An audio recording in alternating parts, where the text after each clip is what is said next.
Take a look on the roads. You'll see electric vehicles are on the increase. And even in Texas, there are plans to build new electric vehicle charging stations.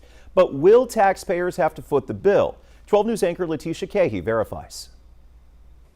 According to TxDOT, under 1% of all vehicles registered in Texas are electric vehicles. However, since 2020, the total number of electric vehicles across Texas has nearly tripled, meaning electric charging stations need to be added to our roads and highways. So that begs the question, will the state have to pay for these new upgrades to our transportation infrastructure?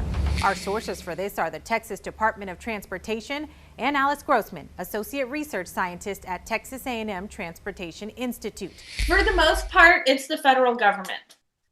So Texas, for example, has $408 million allocated to them over 5 years. So we can verify the state does not have to pay for new electric charging stations.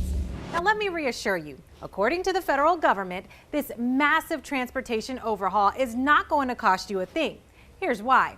November of 2021, the Infrastructure Investment and Jobs Act was passed, meaning the money is coming from the federal government. In spring of 2022, the Texas EV plan was developed in accordance with federal guidelines. And in spring of 2023, upon federal approval, the money will then be allocated to the state. For the most part, it's these formula funds that go straight to the state DOT, and those funds, the state DOT is allowed to use them for planning purposes as well as implementation purposes. So how did the plan come to be? Well, TxDOT held listening sessions to hear out questions and concerns.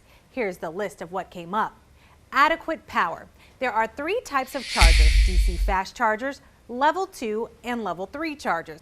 The NAVI formula funding that's funding these chargers all over the state, about every 50 miles apart, are required to be level 2 chargers. Now, in most cases, the DC fast chargers can recharge a vehicle from 10 to 80% in about 30 minutes. The level 2 chargers can take about a couple of hours. So, okay, you go in and you do your grocery shopping, or you go in and you have lunch. And so that kind of makes it a win-win-win-win when you're thinking about safety and economic development and the ability to charge your vehicle.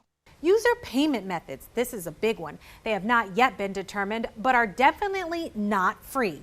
Factors like grid demand and solar and wind energy may be determining factors. Right now, the highest pull on the electric grid is usually when people are getting home from school and work and turning on lights and cooking and doing homework. So if you go home and plug in your vehicle immediately, that might be a higher price because there's a higher demand on the grid. Now that you know the plan, here's the timeline on the rollout. Year 1 will focus on building out the electric alternative fuel corridors to meet FHWA guidelines. The 55 new locations will complement 27 existing locations installed by the private sector and 26 planned locations resulting from VW settlement grants. Now, Year 2 will focus on rural counties and small urban areas. Year 3 and beyond will continue building on the work done in Year 2. The point of this federal money is that there will also be these public options that will be available to everybody. So to recap, the federal government is paying for the electric charging stations. There will be a cost to use them, but that cost is TBD.